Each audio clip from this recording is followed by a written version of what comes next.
Pô, demora 2 horas, 3 horas carregando pra dentro de árvore.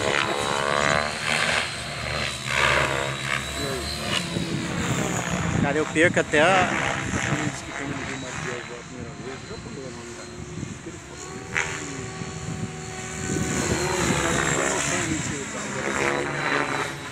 Já foi até pra fora do Brasil? Já. Você é louco, velho. Firma aí. Vai tomar nenhuma.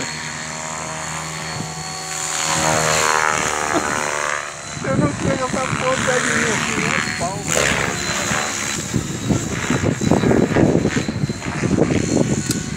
Cara, minha bateria é de 25C.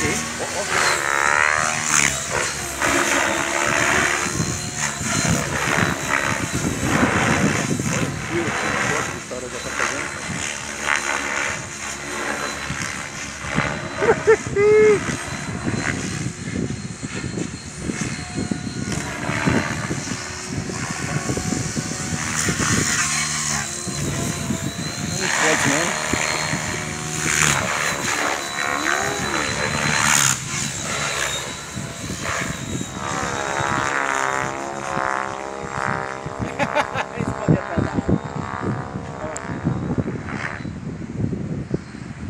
Ele não faz cacau de igual o 450 não.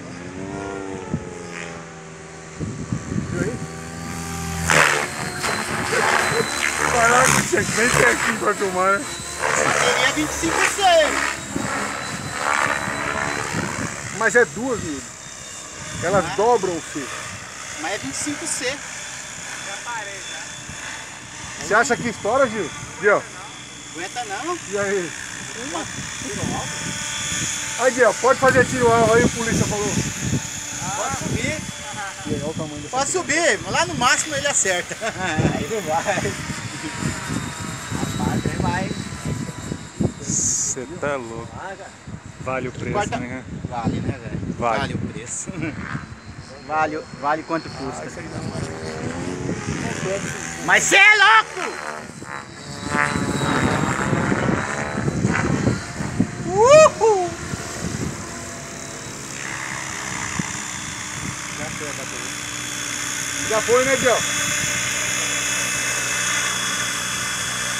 Tem bateria aí ainda?